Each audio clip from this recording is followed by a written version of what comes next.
Vamos iniciar então o nosso estudo de hoje e dando uma mexida no meu material agora pela manhã, para escolher assim, algum tema que a gente pudesse conversar. E eu passei por várias ideias, né? Algumas que, para que a gente pudesse abordar, teria que fazer um estudo mais aprofundado, né? E como é tema livre, a gente não tem a necessidade de fazer um trabalho tão complexo assim, que a gente deixa para fazer isso no decorrer do nosso ano. Mas eu me deparei, dando uma passada pela Revista Espírita, numa mensagem que Kardec recebeu de uma pessoa de uma cidade próxima, lá de Paris, que ele não conhecia, né? Como nós conversamos ontem, a Revista Espírita tinha exatamente essa proposta de dar uma abertura de comunicação entre aqueles que se interessavam pelo Espiritismo, não necessariamente os adeptos, mas aqueles que tinham interesse em conhecer o Espiritismo. E aí então eles escreviam, fazendo uma pergunta, enviando uma experiência, um relato. E aí então uma senhora, essa que eu comento, entrou em contato com ele, apresentando uma psicografia que ela mesma recebeu. Ela era médium, né, naturalmente, e aí então recebeu do seu espírito protetor, como ela chamava. E aí então a dúvida que ela tinha era exatamente sobre as mensagens que chegavam através dos espíritos por meio da Sociedade Parisiense, que Kardec publicava na Revista Espírita, ou mesmo dos livros que foram publicados, né, das obras básicas. E ela chamava atenção pelo seguinte: ela dizia: eu sou adepta da religião israelita, embora se fosse médium, né? Esse é o detalhe interessante que eu sempre comento com vocês, que a preocupação de Kardec junto à doutrina espírita não era fazer com que as pessoas se convertessem ao espiritismo, mas que elas entendessem a proposta filosófica da doutrina, independente de suas crenças, independente de suas religiões. Então ela dizia: eu sou adepta da religião islâmica, da religião israelita, e eu tenho uma dúvida, né? E essa dúvida eu apresentei para o espírito, o meu orientador espiritual, porque a grande parte das comunicações que chegam nas obras que foram publicadas, nos textos que chegam na Revista Espírita, são textos que falam da moral cristã. E ela pergunta: qual é exatamente o valor da moral cristã em detrimento da moral mosaica, né? Aquela que Moisés trouxe, já que o judaísmo se baseia principalmente nas orientações de Moisés. Nós falamos ontem do Pentateuco do Antigo Testamento, né? Aquelas 5 obras principais para o judaísmo, né? Começa com Gênesis, Êxodo, Deuteronômio, Levíticos e Números. E ali então Moisés é o principal responsável pela confecção daquele material, das instruções, das leis que foram criadas, da até comunicação com o mundo espiritual. Lembrando que quando se fala em Moisés, inevitavelmente falamos da Tábua dos 10 Mandamentos, que é uma mensagem vinda de Deus dentro da visão tradicional judaica. E aí então ela falava assim: olha, mas todas as comunicações é porque Jesus para cá, Jesus para lá, porque Jesus disse, porque os ensinamentos de Jesus. E Moisés, onde fica nessa história? Aí então o Espírito, trazendo para ela a orientação que ela pedia com muito amor, né, porque era um espírito amigo, falava para ela, explicava que muitas das instruções que Moisés transmitia naquela época era num tom específico para as pessoas que viviam naquele grau evolutivo. A gente lembra que as comunicações de Moisés, a experiência de Moisés, né, porque quando a gente fala sobre o judaísmo, a religião hebraica, e quando a gente fala sobre Moisés, nós falamos de história na sua mais pura essência. Basta você pegar um livro de história antiga, qualquer que seja, e você começa a procurar sobre os povos antigos. Aí então a gente se depara com os sumérios, se depara com os fenícios, com os babilônios, e fala também dos hebreus. E quando chega nos hebreus, inevitavelmente a gente percebe ali várias passagens da Bíblia, porque os historiadores utilizam esses livros, que são considerados sagrados por essa religião, como fonte histórica. Aí fala do Êxodo, aquela passagem de Moisés, com todo o povo hebreu, com os escravos que estavam no Egito e foram para a Terra Prometida, isso aí foi um fato histórico. E isso não apenas aquela história de abrir o mar, que o mar Vermelho se abriu, eles passaram com a carruagem, que vieram as pragas do Egito e tudo mais, mas independente dessas, eu não vou dizer fantasias, mas dessas alegorias que foram transmitidas, que são transmitidas por esses livros sagrados, o fato histórico é uma realidade, né? Então, e tudo isso aconteceu há 1.200 anos, 1.250 anos antes de Cristo. Então, quando a gente fala de milênio, é algo a se considerar, né? Se a gente pensar, por exemplo, como era o nosso mundo há 1000 anos e como é agora. Há 1000 anos nós estávamos tendo as cruzadas, há 1000 anos nós estávamos começando com a fase, digamos assim, a fase negra das religiões na Idade Média, né? Da alta e da baixa Idade Média. Quando a gente fala em 1000 anos, nós falávamos ali das primeiras, né, daquelas conquistas por territórios. 1000 anos depois, nós estamos com informática, estamos viajando para a Lua, estamos ali com comunicações instantâneas e tudo mais, né, com um estilo de vida completamente diferente. Então 1000 anos fazem grande diferença, né? Exatamente, né, Brás? Ali, tempo da força bruta. Então, quando a gente vê, quando esse espírito comentava que a história, que as orientações que Moisés passava, então, ele era direcionado especificamente na linguagem, nas necessidades daquele povo daquela época.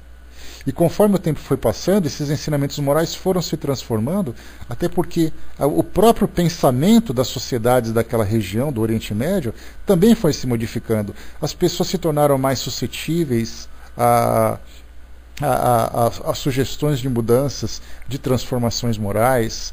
A reforma íntima também já era promovida naquela época, num grau, né, partindo da questão mais bruta, para agora nós entrarmos na questão mais sutil. As pessoas começaram a valorizar um pouco mais a relação que elas tinham com o mundo espiritual, a relação com o seu semelhante. Então, a partir do momento em que o pensamento começou a se modificar, naturalmente as instruções começaram também a vir de um modo diferente. Aquilo que Jesus trouxe na época dele se modificou naquilo que os espíritos trazem hoje para nós. Hoje eles falam com muito mais clareza, eles não falam mais necessariamente por parábolas, eles não fazem mais assim uma orientação superficial, eles são claros, eles são precisos. Como diz a introdução do Evangelho segundo o Espiritismo, chegou a hora em que todas as coisas serão restabelecidas no seu verdadeiro sentido. E quando se fala em verdadeiro sentido, é exatamente na sua realidade. Então, nós estamos mudando com o passar do tempo e, naturalmente, estamos mais acessíveis, né? Ou estamos mais abertos a orientações que são mais precisas, mais específicas, porque nós crescemos moralmente, nós crescemos intelectualmente, nós crescemos individualmente e crescemos como sociedade. E aí, então, esse espírito explicava essa mudança. Mas aí, então, nessas perguntas, eram 4 perguntas que ela fez a esse espírito e depois mandou para Kardec, lá para a sociedade. Ela fazia a última pergunta da seguinte forma: haverá um momento em que o nosso mundo terá uma religião universal? Foi essa pergunta que me prendeu, que me chamou a atenção para a gente poder conversar um pouquinho sobre esse tema no nosso trabalho de hoje. Não falar sobre as religiões antigas, mas a gente fazer uma projeção de como serão as religiões no futuro. E aí então o Espírito disse o seguinte: no planeta, nas condições em que ele se encontra, não será possível ter uma religião universal, uma religião única para todos os povos. Cada um deverá viver ainda a sua própria religião, viver a sua própria crença. E tem razões para isso. Não apenas pelo atraso moral que nós vivenciamos, infelizmente é uma realidade, né? Basta a gente ligar a televisão, assistir aos noticiários, que a gente vai perceber exatamente qual é o grau do nosso atraso moral. Mas por uma questão cultural, por uma questão ainda de apego às questões terrenas, às questões físicas do nosso mundo material. Então, enquanto o mundo for material, não é que nós não queremos alcançar o mundo espiritual de uma forma universal. Nós definitivamente não temos condições de fazer isso. Não temos condições porque os nossos sentidos ainda são tão intensos na nossa realidade, que eu preciso ver, eu preciso ouvir, eu preciso sentir cheiros, eu preciso sentir o paladar, eu preciso sentir o toque. Então, esses 5 sentidos que nós temos, eles ainda são para nós uma realidade muito verdadeira e nós não podemos simplesmente nos desprender dele. É uma necessidade orgânica, a nossa sobrevivência depende disso. Consequentemente, tudo aquilo que nos relaciona com o mundo espiritual também depende desses sentidos. Quando nós imaginarmos que os mundos superiores, onde o espírito já não se prende tanto à matéria e não depende tanto desses sentidos, se fizer presente na nossa realidade, aí sim nós teremos condições de pensar, olha, eu não preciso mais dos rituais, eu não preciso mais dos símbolos, porque eu, desprendido da matéria, tenho condições de me elevar espiritualmente com mais facilidade. Então, na verdade, é uma limitação que a nossa condição impõe. Não é simplesmente uma resistência da nossa parte. Não é simplesmente imaginar, nós somos povos inferiores, porque nós nos prendemos a símbolos, a rituais, a vestimentas, a isso e aquilo. Não, é uma necessidade que nós temos hoje. Seria mais ou menos, fazendo uma comparação ainda muito simples, imaginemos uma criança de 1 aninho, 2 aninhos. Aquela criança que está começando a andar, está começando a usar fraldinha.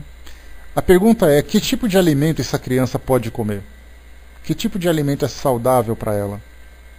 É ainda a amamentação, começa com aquelas frutinhas raspadas, frutinhas amassadas, aquelas papinhas de legumes, a mamadeira com algum tipo de cereal ali que para poder engrossar um pouquinho mais.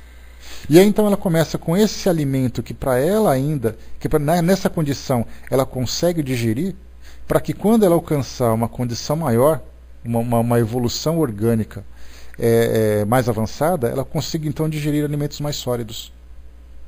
Né? Eu não sei não, Brás, eu como bem. Agora, se eu seria capaz de alimentar bem, já é outra história, né?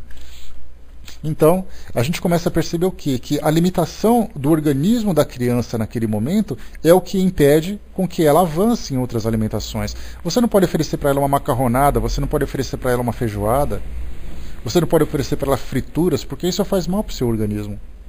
Então ela precisa o quê? De um alimento próprio para aquela condição dela. Então hoje nós temos a nossa condição evolutiva, por mais arrogante que nós sejamos, por mais rebeldes que nós nos apresentemos, querendo alcançar níveis superiores e tudo mais, a gente não consegue. Seria como se o homem subisse no alto de um prédio e de repente quisesse saltar lá de cima para sair voando. O seu corpo físico não permite, porque o corpo físico do homem não é preparado para voar. Não, pelo menos, sem os instrumentos para isso. Daí então, quando se fala sobre essa questão universal, nós vamos falar um pouquinho sobre isso. Tratando um pouquinho sobre religiões, assim de um modo bem genérico, porque como eu disse para vocês, a preocupação hoje do nosso estudo... Bom dia, pessoal. A preocupação do nosso estudo não é falar sobre religiões antigas. Até porque eu já passei para vocês, se alguém quiser estudar um pouquinho sobre religiões antigas, né? Bom dia, Ju, bom dia, Somenezes, bom dia, Eve, bom dia, Darlene. Para quem quiser estudar um pouquinho sobre religiões antigas, dê uma chegadinha ali no nosso site, lá no virtual.spiridige.net, lá na seção de quadro de avisos, o site que está ali no banner, ali no alto, lá no quadro de avisos, eu postei uma coleção chamada História das Religiões, em vídeo, que vocês podem baixar ali à vontade, e conhecendo um pouquinho de cada religião, vocês vão ter uma visão muito rica da cultura, do pensamento de cada povo, como é que eles chegaram naquela conclusão e tudo mais, né? Então vale a pena vocês estudarem.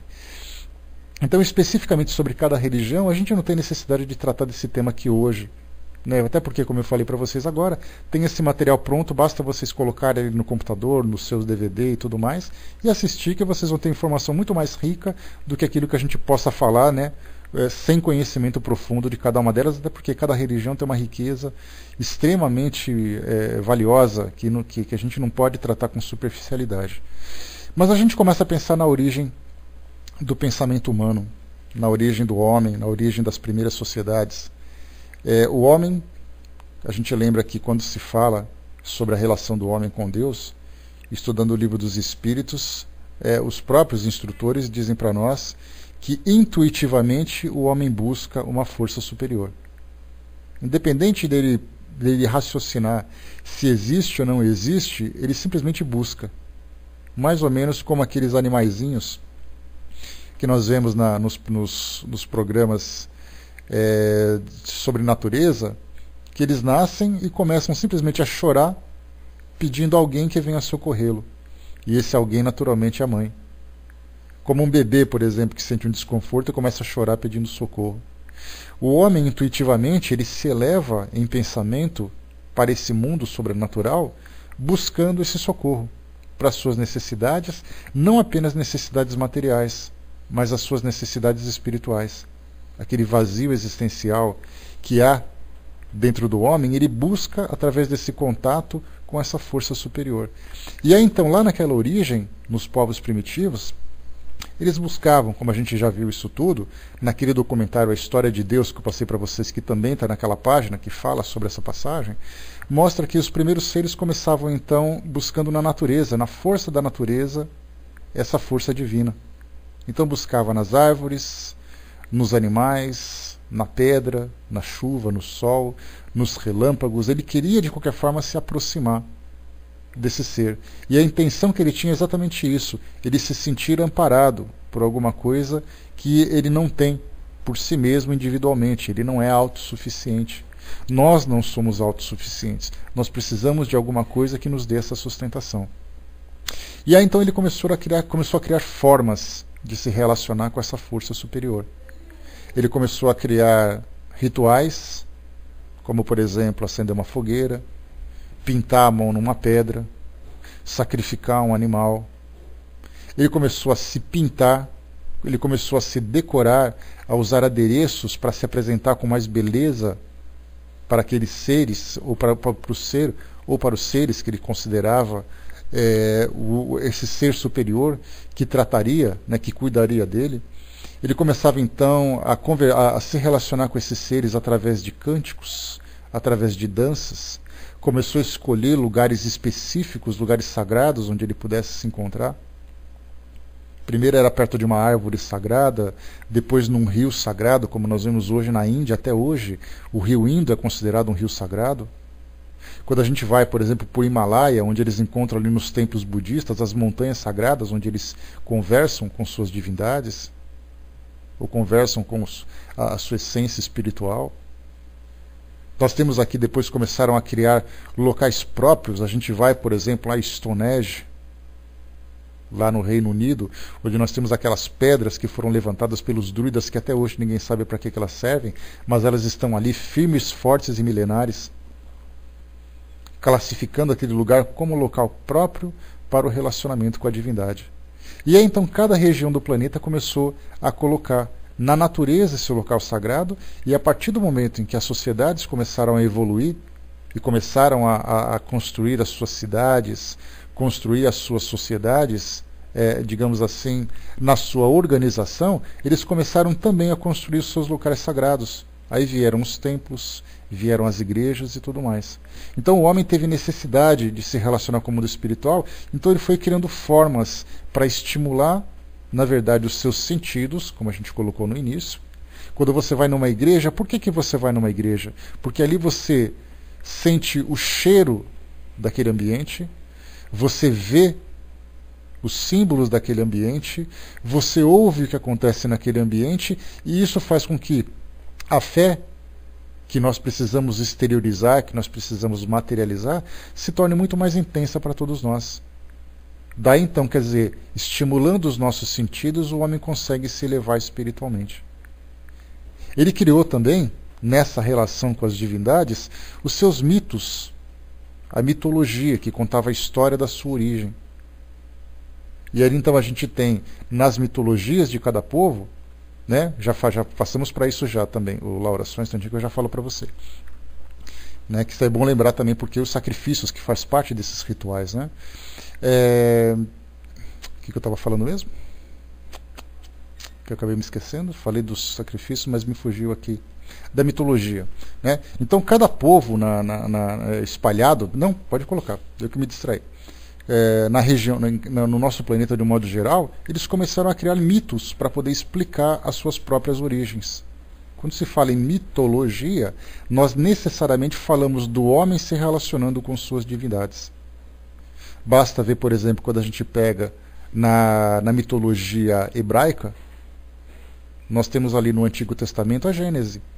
Qual é a mitologia que conta a história do mundo? Qual é a história que o homem criou para poder justificar a sua existência? Ele começou a dizer que Deus criou o mundo, depois ele pairava sobre a face das águas, depois em 6 dias ele foi criando em cada etapa uma parte do nosso mundo.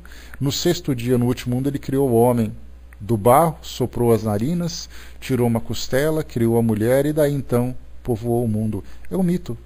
Se a gente vai, por exemplo, para os povos do Oriente Médio, ali naquela região da Suméria, na região da Babilônia e tudo mais, eles também têm os seus próprios mitos. Se a gente vai nas tribos africanas e começa a perguntar, escuta, como é que vocês entendem a origem dos seres?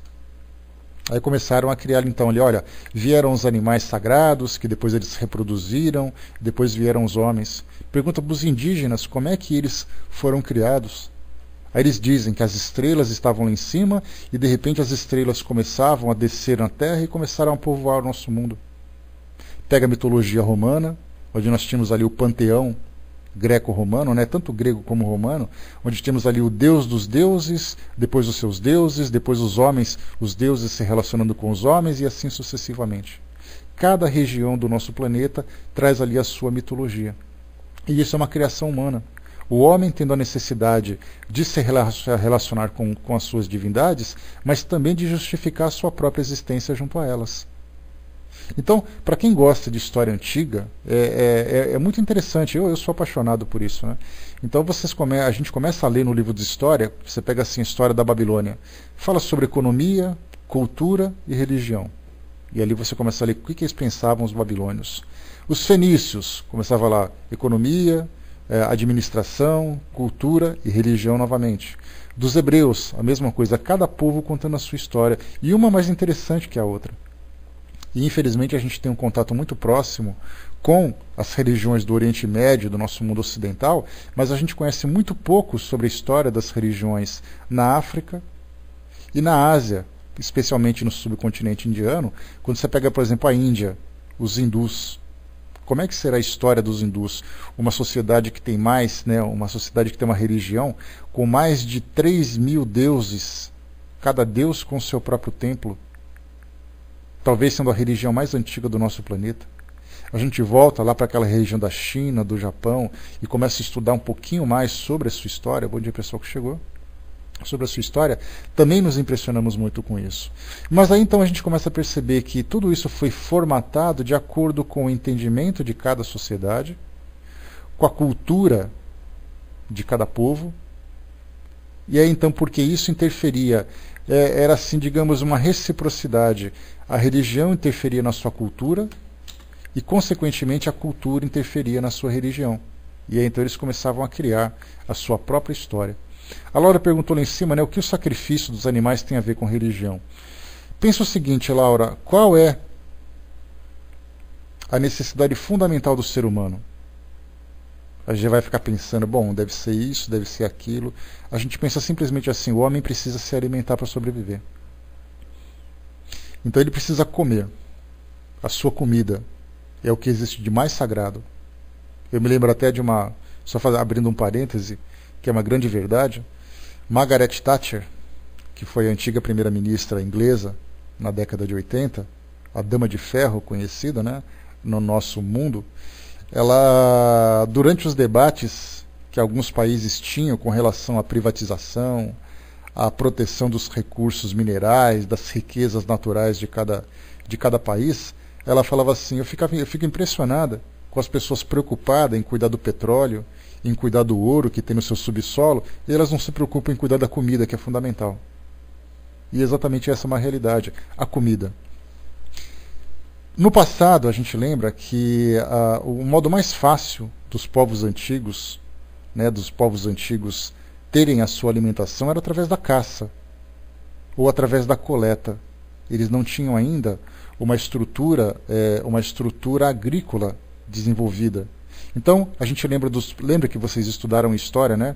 Os povos nômades que passavam de região em região, caçando, pescando e coletando. Quando acabavam, quando escasseava o alimento naquela região, eles mudavam para outra. E eles faziam a mesma coisa, caçavam, pescavam e coletavam, né, nas árvores ou nas plantas que estavam ali. Quando ele começou a se estabelecer, ele começou a viver a vida sedentária, hoje a gente entende o sedentarismo como algo negativo. Sedentário é aquela pessoa que senta numa poltrona, em frente a uma televisão e fica comendo e engordando, né? E sem fazer exercício físico. Só que naquela época o sedentarismo significava o homem se estabelecer fisicamente numa região. Então ele começava então dizendo o seguinte, né? Ele começava a construir a sua casa, ele já não vivia mais pendurado em árvores, em cavernas, ele construía a sua casa. E já que ele falava assim, olha, eu vou construir minha casa aqui. Só que eu não vou ficar mudando de lugar em lugar, construindo uma casa de cada vez. Então eu vou construir uma casa aqui e vou começar a produzir meu próprio alimento. Só que isso veio quando as sociedades começavam a se desenvolver. Mas antes disso, era uma necessidade que ele tinha de ter alimento rápido. E a única forma de ter alimento rápido era caçando.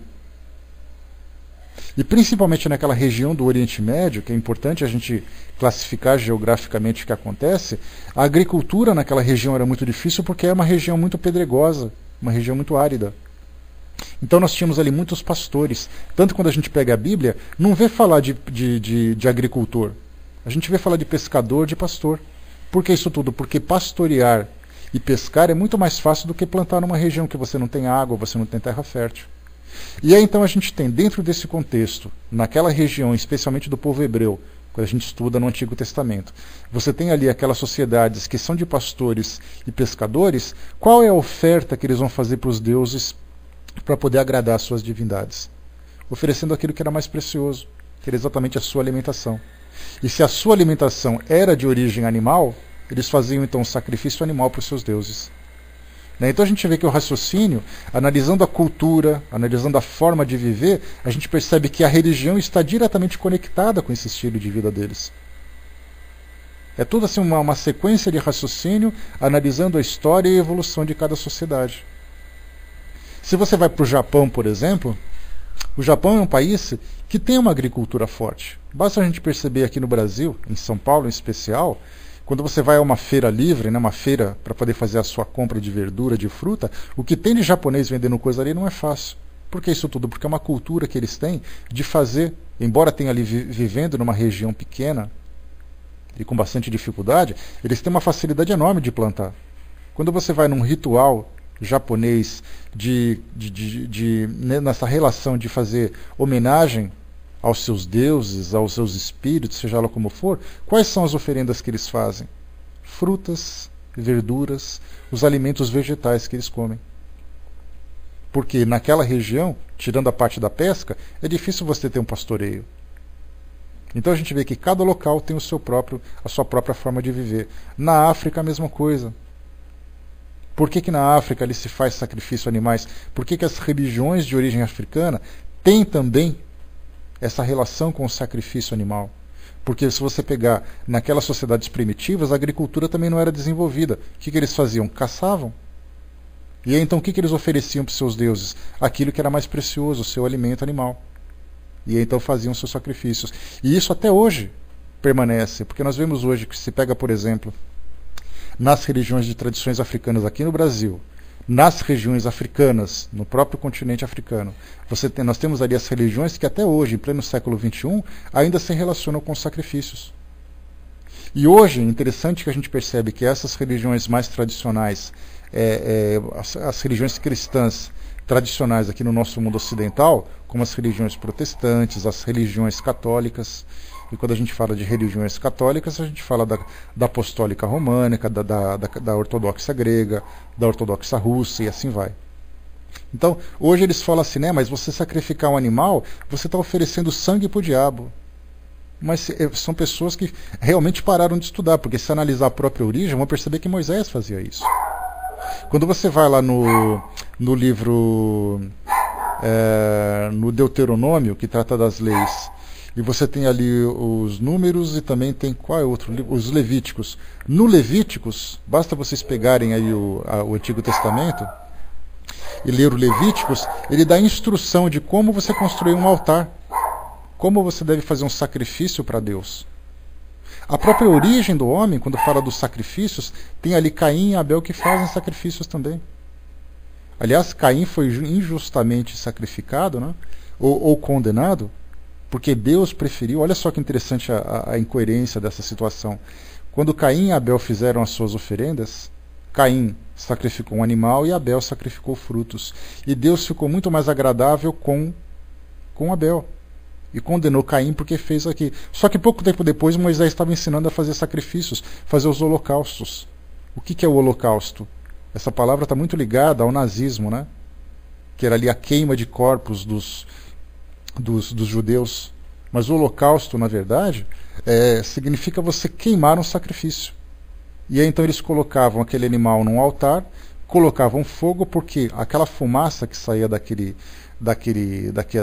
animal que estava sendo queimado evaporava e ia em direção ao céu. E indo em direção ao céu, os deuses recebiam.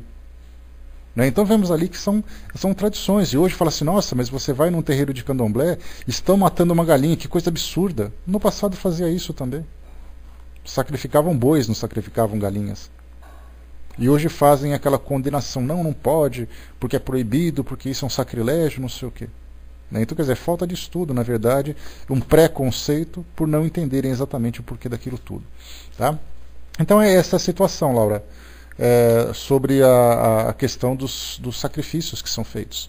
Né? Mas com o passar do tempo, o homem vai, como eu falei para vocês, essa questão do homem materializar a sua fé, materializar a sua crença, ele precisa de ter objetos e situações que são para ele reais, que são palpáveis para a sua relação com os deuses.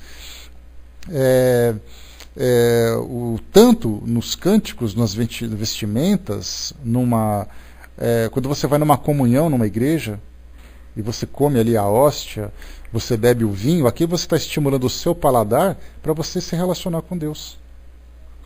Essa é a parte interessante. Né? Pois é, a mesma coisa, né? Essa é uma situação também que a gente vai fazendo. Mas isso faz parte de tradições. É importante a gente lembrar que antes da gente condenar, claro que isso para nós hoje, nós temos que pensar de um modo diferente, nós temos que desenvolver a nossa inteligência para as nossas atitudes e tudo mais. Mas antes de fazer qualquer tipo de condenação, é importante que a gente entenda a cultura de cada povo.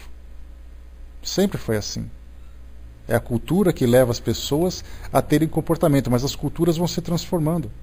E conforme o homem vai evoluindo moralmente, intelectualmente e até mesmo dentro da tecnologia, ele vai modificando a sua cultura.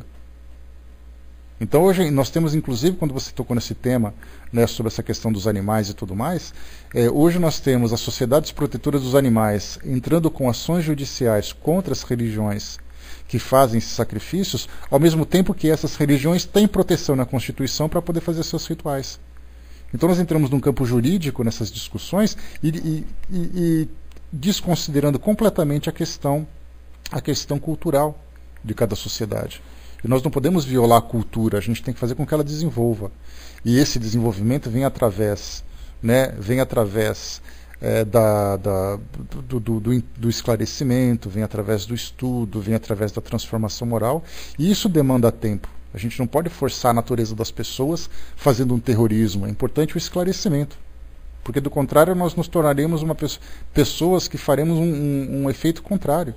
Quando você viola a consciência de alguém, você provoca um dano que vai provocar uma reação contrária. O esclarecimento é que promove mudanças, não o radicalismo. Se fosse assim, nós, como espíritas que somos, seríamos alvos de um radicalismo extremo, de religiões que pensam de modo diferente. Né? Então, temos ali situações das mais diversas para analisar. Né? Então, é importante a gente ter essa tolerância. A partir do momento em que nós já não fazemos mais determinada atitude, nós já conquistamos o nosso espaço. Quando nós temos outras pessoas, né? Vai lá, Ju. Quando nós temos outras pessoas que não pensam de um modo diferente, nós temos que oferecer para recursos para que elas se esclareçam e não combatê-las como se nós tivéssemos o direito de fazer isso. Basta a gente ver a nossa própria história, que a gente tem uma mancha enorme na nossa história evolutiva. Então, quer dizer, se nós temos ali a nossa história suja, por que condenarmos a sujeira dos outros também? Né? E, na verdade, não é nem sujeira, na verdade significa as atitudes equivocadas né, baseadas na nossa ignorância, nos nossos equívocos. Então tudo vem com o tempo. O importante é sempre o esclarecimento, que é o fundamental. Aliás, né, só para poder lançar para vocês, eu estou assim, elaborando um projeto de fazer um estudo aqui no Pautalk de espiritismo e os animais. Né, tem um grupo muito interessante que faz um estudo aqui na internet, um estudo virtual, ainda feito através de e-mails, feito de sites. Eu estou tentando entrar em contato com eles para ver se eu trago eles para cá também. Fazer um estudo sistemático aqui no Pautalk, né, para quem gosta desse tema. Né, então, a gente vai tentar trazer esclarecimentos para falar sobre uma série de situações envolvendo a relação do homem, dos animais e também com o espírito, dentro da visão espírita. Né, vamos aguardar aí um pouquinho, vamos torcer para dar certo. E de repente a gente traz isso para vocês aqui também. Mas então a gente falava sobre essa questão da evolução desses seres, né?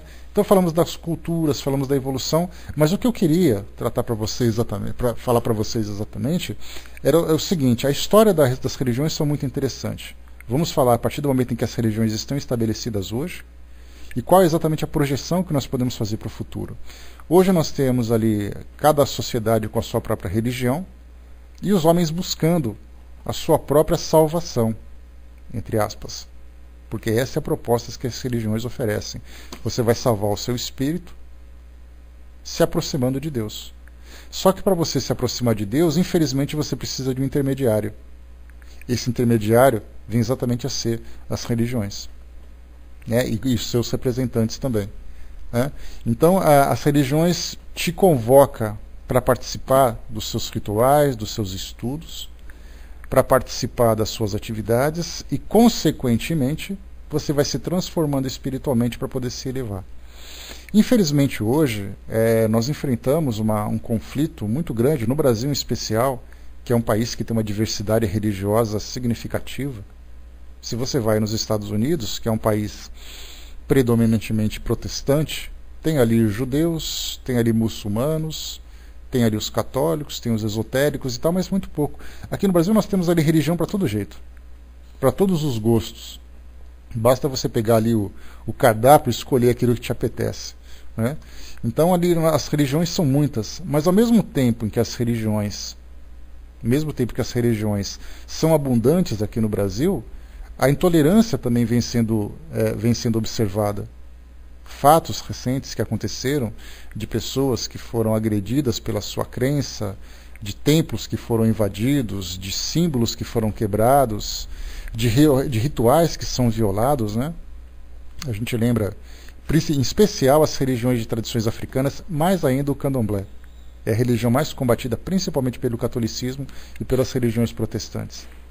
São violadas nos seus direitos civis, são violadas nas suas crenças, são violadas nos seus espaços, né? Então você tem ali os rituais que acontecem nas praias, nós temos ali grupos religiosos fazendo panfletagem contra aquilo.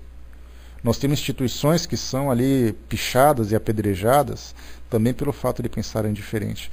Então hoje as pessoas estabelecem um projeto de vida dentro das suas religiões para buscar essa elevação espiritual, mas têm atitudes incoerentes com a proposta inicial. Se eles têm uma religião para se salvar, o seu comportamento é exatamente para poder se condenar, o oposto daquilo que faz, pelo fato de não entenderem ainda a real proposta dessa vida religiosa, dessa vida espiritual.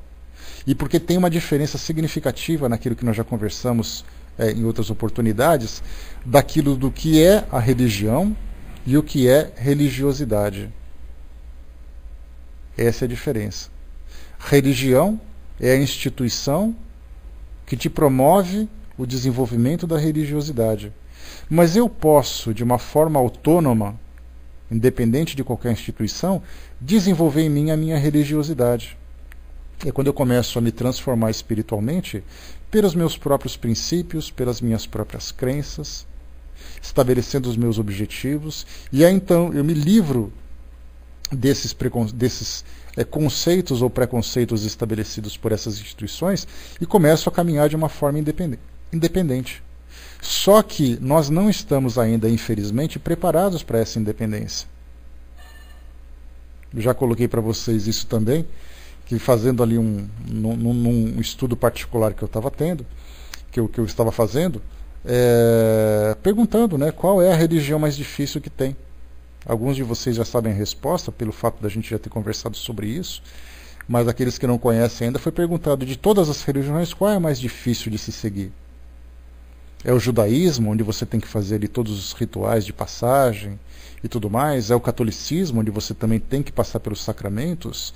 É as religiões evangélicas, onde você vai e faz coisa e tal? Foi simplesmente dito, olha, a religião mais difícil de se seguir, entendendo que o Espiritismo é uma religião filosófica, segundo as próprias palavras de Kardec na Revista Espírita. Ele diz que a mais difícil de todas é o Espiritismo, porque ele não te cobra nada, ele não te cobra participação em rituais, ele não te oferece um sacerdote, ele não te oferece um livro de regras, você não tem obrigações, ele simplesmente te dá liberdade. E o fato de você ter liberdade não significa necessariamente que você vai saber usá-la. Para grande parte da nossa sociedade, é importantíssimo você ter ali um sacerdote. Você ter alguém que é o seu representante religioso, para que você possa olhar para ele e pedir socorro quando precisar. No Espiritismo, você vai pedir socorro para quem? Você vai correndo para o presidente do seu centro espírita porque imagina que ele tem condições, tem conhecimento mais avançado, para alguém que está próximo de você. Agora, quem que vai te dar uma bênção? Quem vai perdoar os seus pecados? Quem vai fazer tal coisa que infelizmente é algo muito presente na mentalidade das pessoas? Que você comete pecado e você precisa ser perdoado. Quem vai te perdoar? Conversa com Deus. Mas Deus não é o suficiente. Eu preciso conversar com alguém e esse alguém precisa fazer alguma coisa para que ele me perdoe. Daí então dizendo que essa liberdade é muito difícil. E aí então a gente traz de novo aquele exemplo que nós já citamos numa outra vez, né? Armando, não necessariamente traz libertação, porque o estudo ele liberta a tua mente, mas ele não é capaz de libertar teu coração. E as pessoas normalmente são presas pelo coração. Então elas têm o medo, elas têm a insegurança, e o conhecimento não necessariamente faz isso. Tanto é assim que a gente percebe que se o estudo trouxesse libertação, todas as pessoas que têm nível superior não usariam religiões. Porque você parte do princípio de que elas têm um conhecimento mais avançado, um conhecimento mais acadêmico, né? Então, assim, intimamente e espiritualmente, nós estamos ainda aprisionados a essa dependência. Agora, certamente o estudo, com o passar do tempo, vai promovendo essa mudança. Mas, infelizmente, para nós, isso vai demorar muito tempo. Né? Exatamente, né? Nós precisamos da forma da coisa, como ela funciona. Nós temos essa dependência, essa carência. E por mais que eu estude, eu tenho conhecimento, mas eu tenho medo de andar sozinho. Eu não consigo me desprender ainda daqui, porque a gente lembra sempre, né? Um detalhe que é fundamental. Quando a gente fala na nossa existência atual, aqui nesse nosso mundo, a gente acha que assim, que não, hoje eu consigo fazer tudo com facilidade. Se nós voltarmos para trás na nossa história, nós teremos ali milhares de encarnações presos em rituais religiosos. Presos a eles, nos promovendo a felicidade ou nos trazendo um tormento.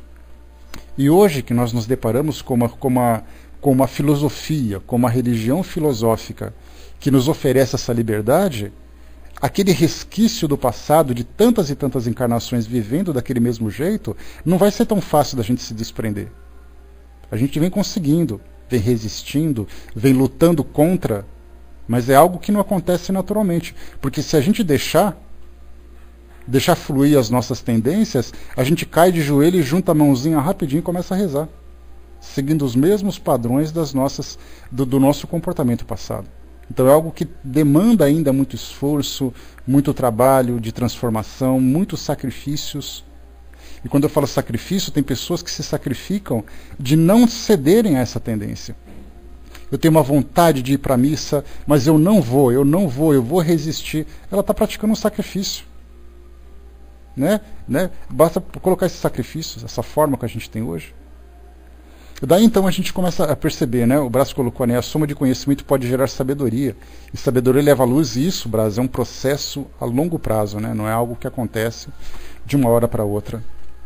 Então hoje o que nós temos, que nós observamos? Que as religiões, elas têm essa proposta de elevar as pessoas, mas ainda muito presas dentro dos padrões terrenos. E como eu falei para vocês, é uma característica do nosso mundo, não adianta a gente querer falar. Seria mais ou menos a gente fazer assim, ó, A partir de hoje, o dinheiro não vai mais existir. A gente consegue imaginar o nosso mundo sem o dinheiro? Eu não falo de riqueza, de pobreza, de disputa. Eu falo de dinheiro como sendo um instrumento de negociação. Eu trabalho, ganho um salário, meu salário serve para eu comprar as coisas para minha família e tudo mais. A gente consegue tirar o dinheiro da nossa vivência? Da mesma forma, a gente não consegue tirar ainda as religiões da forma como elas são hoje da nossa vivência. Faz parte da nossa natureza. O Soldado colocou, né, a sabedoria vem com a consolidação do espírito, por meio do seu esforço no caminho do bem, evidentemente, com conhecimento que não precisa ser necessariamente pleno. Né? A gente tem aquela situação que quando você tem valores, a questão moral e a questão do conhecimento, quando você conecta os dois, conhecimento e valores, você tem sabedoria. Porque quem é o sábio? É aquele que sabe fazer a coisa do jeito certo.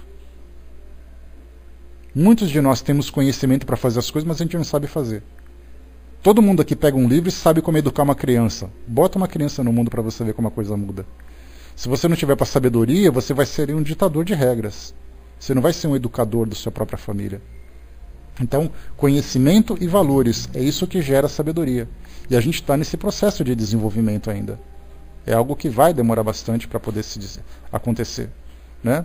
A Ju colocou, né? Eu que entrei com 2 espíritas na igreja para visitar, era uma igreja linda, né? Quando eu procurei por elas estavam de joelho rezando no altar. Achei uma graça, né? Pois é, Ju.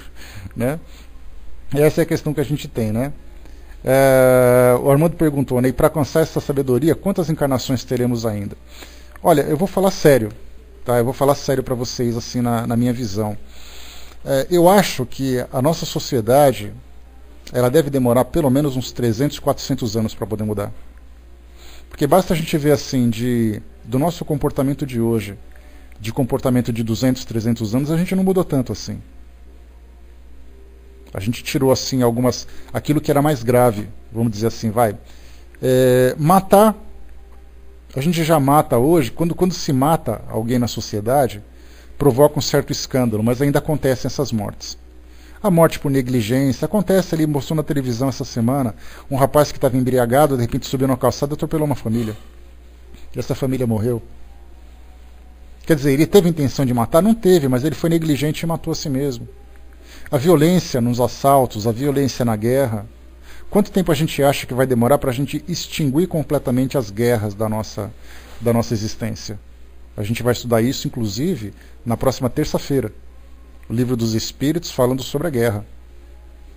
Né? A gente vai conversar, vai refletir um pouquinho sobre isso, vai analisar um pouquinho o nosso contexto atual, vai absorver os ensinamentos que os Espíritos trazem, para a gente poder analisar um pouquinho esse conceito. Quanto tempo a gente acha que a fome no nosso mundo vai demorar para acabar? A fome, a guerra, o preconceito, as diferenças sociais, a ganância do homem. Quanto tempo vocês acham que a gente vai conseguir eliminar tudo isso? Individualmente, talvez a gente consiga assim, acelerar esse processo. Se eu estou chutando aqui 400 anos, 4 séculos pelo menos, talvez eu consiga fazer isso em 1,5 séculos se eu me esforçar. Mas eu individualmente. Agora, a sociedade como um todo, aí vai ter que começar a ter essa transformação. É exatamente esse processo que a gente está vivendo hoje. A sabedoria do mundo espiritual começando a se tornar muito mais clara, os espíritos reencarnando entre nós, os espíritos com esse conhecimento mais avançado, reencarnando entre nós, para poder provocar essa influência mais direta. Não apenas através de textos, mas através de exemplos agora. Porque a instrução, ela orienta, mas o exemplo ele arrasta. E se está havendo agora uma migração significativa de espíritos mais elevados, e essa não é essa questão de história que está sendo contada agora. Kardec já falava na sua época da transformação. Os espíritos já orientavam da vinda de espíritos mais elevados para o nosso mundo hoje. Para quê? Para que o exemplo deles seja algo mais concreto. A gente não vai ter, por exemplo, uma Madre Teresa de Calcutá, uma Mahatma Gandhi, um Chico Xavier, que estão colocados em pontos específicos do planeta e as pessoas têm que fazer ali peregrinações. A gente vai ter uma criança que nasce em casa. São os alunos da escola, alguém do seu trabalho, um espírito com conhecimento mais elevado que vai dar o exemplo para nós no dia a dia. A gente não precisa seguir a religião daquela pessoa para ser o que ela foi. Então essa migração vem acontecendo para poder acelerar esse processo. Agora, quanto tempo isso vai durar? É o que eu falei para vocês. Basta a gente analisar o nosso mundo hoje que a gente pode ter uma previsão. Né? O Enio colocou lá em cima, né? E as pessoas vítimas das enchentes das chuvas do Rio de Janeiro, nós estamos cansados de saber que o mês de janeiro de sofrer e nada é feito. Né? Por que isso tudo? Eu até fiz um comentário aqui em casa, porque eu gosto muito de assistir as retrospectivas que acontecem no fim do ano aqui no Brasil. Então eu tenho uma coletânea, desde a década de 80 até a última retrospectiva esse fim de ano, falando um pouquinho de cada ano. E de vez em quando eu estou assim meio sem muitos compromissos, eu pego, um de 92, eu falo, deixa eu lembrar o que aconteceu em 92 e ponho para assistir. Aí eu vou lembrando quais eram os interesses da sociedade naquela época. E desse fim de ano em especial, de 2011, aquilo que aconteceu de mais intenso aqui no nosso planeta, que mais chamou a atenção da mídia, foi aquela catástrofe no Japão. Aquele tsunami, né, horrível, que chocou o nosso planeta, né, não apenas pelo tsunami, mas pelo desastre nuclear que provocou, pela destruição do terremoto, tudo aquilo que aconteceu que a gente sabe. E aí então eu estava ouvindo a reportagem, e eles estavam comentando o seguinte, que assim que aconteceu aquela catástrofe, toda aquela tragédia, houve uma mobilização das nações que são muito amigas do Japão, em especial as instituições que cuidam dessas tragédias em qualquer parte do mundo, como a Cruz Vermelha. Fez uma doação de alguns milhões de dólares para que houvesse a reconstrução daquele país diante daquela tragédia. Os japoneses utilizaram esse recurso, construíram, protegeram, cuidaram, etc. e tal, e eles perceberam que os danos que foram provocados, os cálculos, não tinham sido tão altos assim como eles imaginavam. Eles devolveram para a Cruz Vermelha 150 milhões de dólares. Devolveram porque viram que não usaram. E ao mesmo tempo, nesse mesmo jornal, nessa mesma retrospectiva, mostrou que no Rio de Janeiro, o dinheiro que foi cedido pelo governo federal para a reconstrução da cidade, das serras cariocas, por exemplo, foram desviados. Grande parte dos recursos que foram oferecidos não chegaram ao seu destino. E até hoje, um ano depois, que mostrou na televisão hoje pela manhã, um ano depois, as mesmas situações do passado continuam agora. Quer dizer, uma nação que teve um esclarecimento, uma responsabilidade moral, devolveu o dinheiro que não ia usar, e nós ainda estamos desviando recursos diante de tantas tragédias. Então o Armando perguntou, quanto tempo isso vai demorar? Armando, assista as retrospectivas que passaram recentemente, que você vai ter uma ideia da projeção que a gente pode fazer. Eu acho que ainda vai demorar bastante tempo para a gente poder alcançar isso tudo. Mas essa influência vem agora exatamente para que, se eu imagino que seja 400 anos, com a chegada desses espíritos mais elevados, talvez isso modifique para 200. Talvez isso acelere esse processo. Mas a gente tem que torcer para que realmente seja como a gente imagina. Né? Então assim que as coisas acontecem. Então a gente tem hoje as religiões, que mesmo vivendo a intensidade da presença dessas instituições, desse estilo de vida aqui na nossa sociedade hoje, nós percebemos que muita coisa muda no comportamento da sociedade. As instituições estão presentes, mas o comportamento não muda. Então a gente observa o quê? Que as religiões não estão cumprindo o seu papel de reformadora moral da sociedade. Elas estão ali, fechando-se em classes, promovendo uma salvação individual, cada um por si, Deus para todos. Mas a sociedade não se transforma. O Brasil é um dos países mais religiosos do mundo, mas em compensação é um dos mais atrasados. Os líderes seriam cegos guiando cego, né? Talvez seria isso, né, Laura? Porque a gente lembra que todas as religiões têm uma proposta reformadora verdadeira. Ela tem uma proposta de trazer assim, olha, os valores morais cristãos em especial são aqueles que nós estudamos. Jesus pregava o amor, pregava a verdade, pregava a justiça, pregava a caridade, pregava ali o respeito ao próximo. Então, a essência das religiões, todas elas estudam esses mesmos livros. Só que, infelizmente, na prática, acabam promovendo um comportamento diferente. De intolerância, de egoísmo, de particularidades, assim, só elas são importantes, só elas são isso, só elas são aquilo. Então, na verdade, elas estão vivendo de um modo equivocado.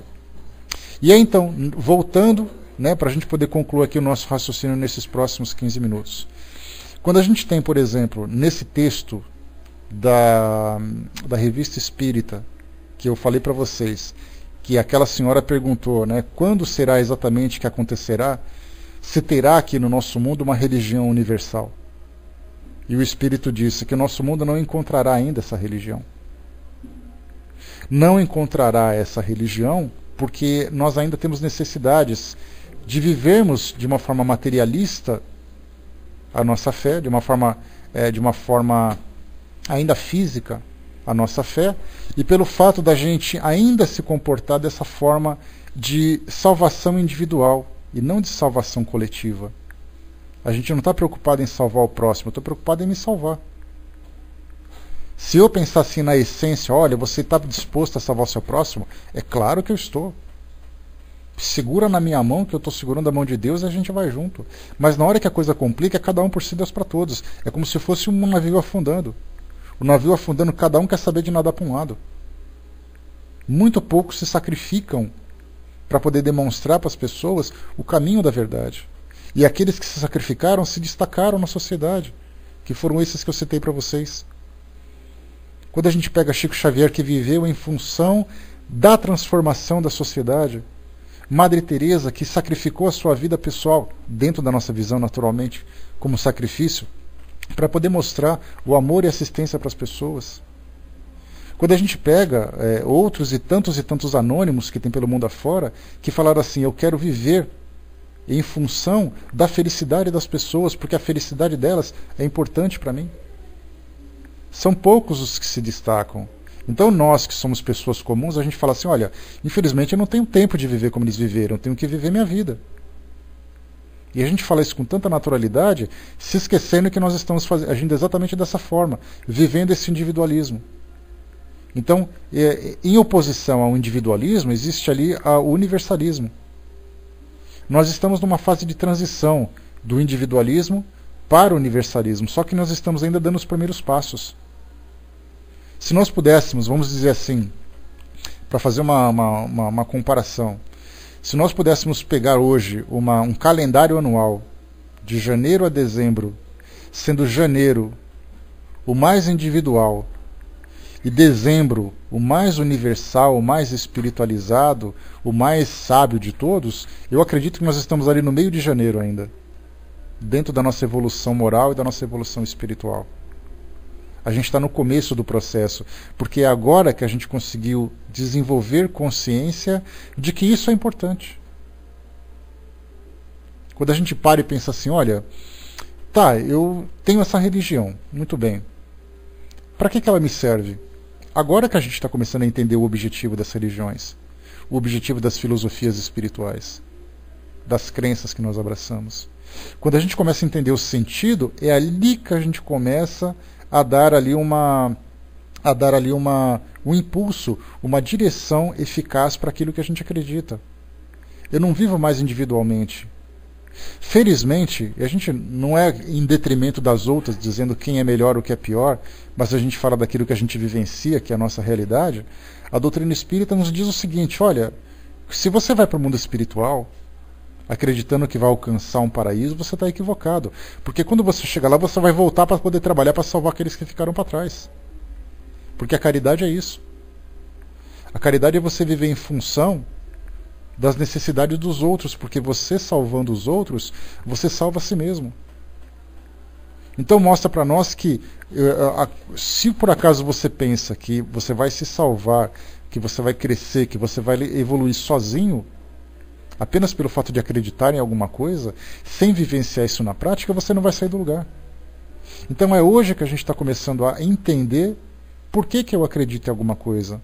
Por que eu fiz uma opção por uma fé, por uma crença? Por que eu escolhi uma religião para mim? Eu escolhi porque ela me ensina a seguir o caminho correto. Né? O soldado colocou o ser humano é um ser social por excelência, sim. Só que é um interessante soldado, só que é uma visão meio equivocada, né? Porque ele acredita que ele é um ser social, que ele pensando assim, a sociedade deve me servir, mas eu não tenho obrigação de servir a sociedade. Então a gente pensa assim, a sociedade existe para o meu bem-estar. Não é aquela sociedade que, se ajudando, todos vivem bem. A gente vive dessa forma. Eu acho muito interessante que as empresas estejam por aí, mas eu quero que as empresas trabalhem com preço barato para que eu viva bem. Eu não estou preocupado com o funcionário que está lá que precisa de um salário. Então a gente tem assim, né? É cada um por todos, né? Aliás, um por todos e todos por um. A gente está muito mais um todos por um, né? Só que todos por mim. É o egoísmo nosso ainda. Faz parte da nossa natureza pensar dessa forma. De dizer assim, olha, eu estou precisando sobreviver. E eu tenho que pensar em mim, sinto muito. A gente vê isso muito nos filmes apocalípticos, né, que passam hoje nos cinemas, na televisão, como o fim do mundo, como doenças, como cataclismas nucleares, né, aquela coisa toda, quando destrói a estrutura social e as pessoas começam a viver individualmente andando por aí. A gente vê que cada um procura encontrar o seu cantinho para poder se proteger, e proteger aqueles que são próximos e afastar aqueles que se tornam uma ameaça. E a gente vê aquilo nos filmes e vê exatamente isso na nossa realidade.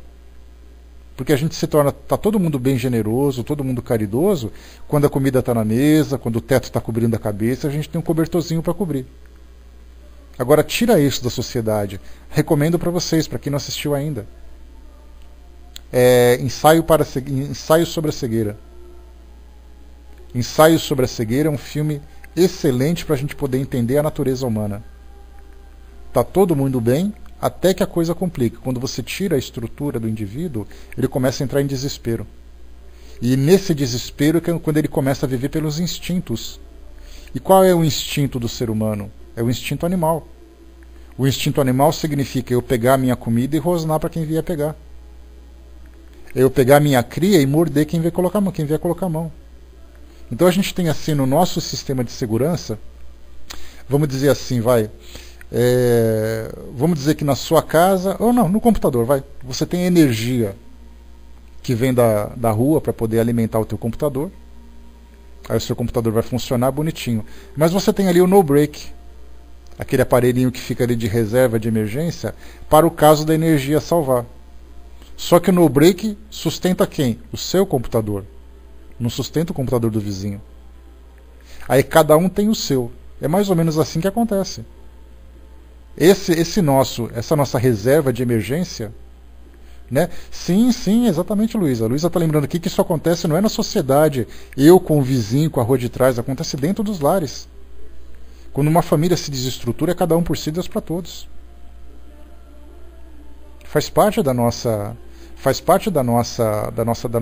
instinto isso. Então, na verdade, nós temos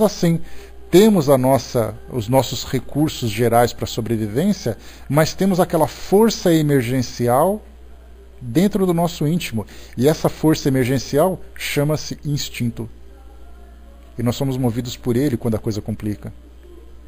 E numa sociedade onde, infelizmente, há tanta desigualdade, numa sociedade onde as pessoas pensam cada uma em si mesma, o nosso instinto, algumas vezes, bota as unhas para fora. Ele fala assim, é assim então? Então primeiro eu, depois o outro. Primeiro eu.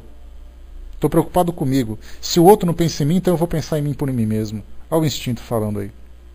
E as religiões, infelizmente, mostram essa nossa situação. Olha, pessoal, vocês precisam se salvar. Não é assim, vamos juntos remar na mesma direção. Aprendendo dessa forma, a gente simplesmente vai atrasar cada vez mais. Então, como eu disse, nós estamos hoje vivendo uma situação de esclarecimento espiritual. E esse esclarecimento espiritual significa que eu estou começando a entender agora quem eu sou, o que eu estou fazendo aqui, para onde eu vou, e o que eu posso utilizar para poder alcançar esse objetivo. Nós precisamos das religiões, nós não podemos abrir mão dela ainda. Como eu disse para vocês, nós não temos condições ainda de viver essa liberdade espiritual.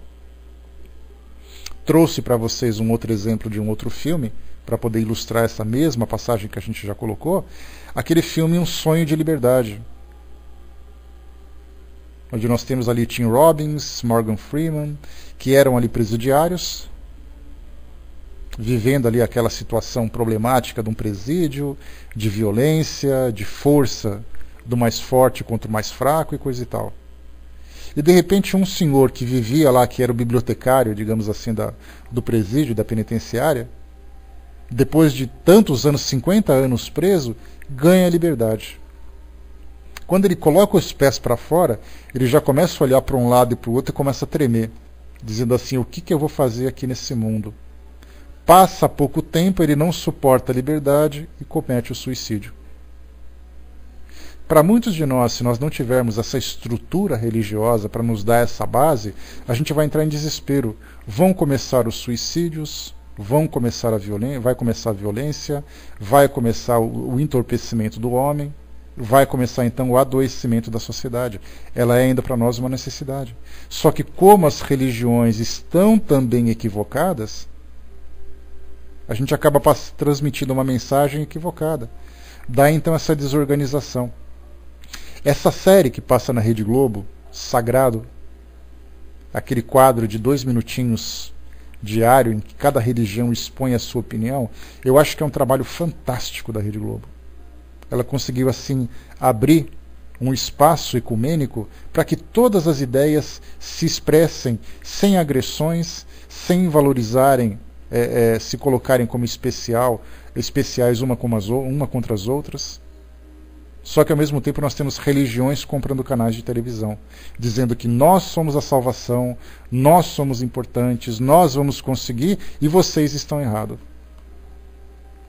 Então as religiões promovem uma ideia de salvação, só que colocando um projeto individual, não um projeto geral, respeitando o conhecimento de cada um, respeitando a cultura de cada indivíduo. Então nós perguntamos como serão as religiões no futuro. Elas vão depender do nosso amadurecimento espiritual. Elas vão depender do nosso... É um projeto coletivo, sem dúvida, né? Elas devem se juntar dizendo assim, olha, o que eu posso oferecer de melhor? Tá, obrigado, Cindizinha. O que eu posso oferecer de melhor para a contribuição da sociedade? Como é que nós podemos juntar as nossas forças para poder fazer com que a sociedade se transforme? É cada uma fazendo a sua própria propaganda, como se fossem empresas concorrentes. As religiões se tornaram concorrentes umas das outras. Em vez delas se unirem, cada uma com os seus valores, com o seu conhecimento, porque todas elas são ricas, para poder fazer com que toda a sociedade cresça uniformemente. Daí então a gente perceber que, infelizmente, nós não temos uma perspectiva, pelo menos a curto prazo, de vermos uma união do pensamento universal. Deus continua sendo ainda um produto de venda de cada instituição. Eu vendo o meu Deus, que é diferente do seu Deus. É o caso que eu já coloquei para vocês, que me abordaram uma vez, perguntando assim, no que acredita o Espiritismo? Eu falei assim, acredita nos ensinamentos de Jesus. Ah, mas o Jesus que você acredita não é o mesmo que o meu. Aí a gente pensa, né, coitado de Jesus agora, né? Escravizaram, colocaram uma corrente nele e colocaram, vem cá que você é meu. Agora ele tem dono, cada um escolhe quem é o dono dele. A coisa infelizmente chega nesse ponto.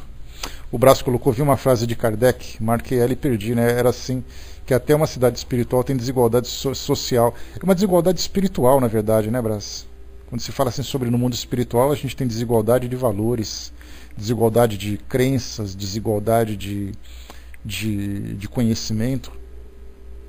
E, consequentemente, os espíritos se agrupam, naturalmente, pelas tendências, né? Se eu tenho, assim, ainda valores inferiores, eu vou me juntar com quem possa ali me dar apoiar naquilo que eu gosto, né? Se eu gosto de fazer uma fofoca, se eu gosto dos prazeres da matéria, do corpo físico, se eu gosto das sensações do mundo material, eu não vou me colocar entre os anjos, né? Eu vou colocar em quem gosta da mesma balada que eu. Basta você ir num barzinho numa sexta-feira à noite, numa grande cidade como São Paulo, por exemplo, você está perguntando por que todas essas pessoas estão juntas nesse mesmo local? Porque elas gostam. Por que essas pessoas estão juntas dentro daquela igreja? Porque elas gostam. Né? Em termos de valores espirituais, os espíritos também se juntam por essas tendências. Né? Para a gente poder fechar, a Ju colocou ali, né? Mas a moralidade não deveria ser um bem coletivo das religiões, independente dos dogmas? Sim. Tanto que as religiões do futuro, Ju, ou a religião universal do futuro, é uma religião moral. Ela não é uma religião dogmática, não é uma religião sacerdotal. Só que, infelizmente, as religiões se materializaram muito. E elas valorizam muito mais as práticas exteriores do que os valores interiores. Né? Então, quando Jesus veio, Jesus fundou alguma igreja? Jesus criou assim algum ritual? Todo o seu ensinamento gira em torno de moralidade. Gira em torno de valores, de ensinamentos, de elevação do homem perante si mesmo. Aí o homem pegou todo esse ensinamento, deixa eu pegar isso aqui tudo e colocar dentro do meu templo. Pum. Aí pronto, tudo aquilo que ele trouxe ficou secundário. É muito mais importante, olha só que interessante, é muito mais importante o jeito que você se veste, o livro que você lê, o lugar que você frequenta, do que a sua conduta fora de lá. Olha só que interessante. Distorceram completamente os seus valores iniciais. Então a gente vai ter que fazer o quê? Resgatar esse valor, que é exatamente aquilo que a doutrina vem trazer para todos nós. Ela não prega rituais, não prega sacerdócio, não prega nada. Ela prega o quê? A reflexão. Então ela está tentando resgatar de novo aquilo que é a verdadeira essência do cristianismo, que é simplesmente os ensinamentos que promovem a transformação do homem, e não a exteriorização da sua crença. A exteriorização de rituais, de sacerdócios, de cultos e tudo mais, isso tudo é prática do homem. Só que a prática é secundária.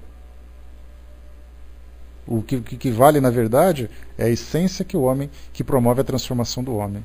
Isso é que é o mais importante.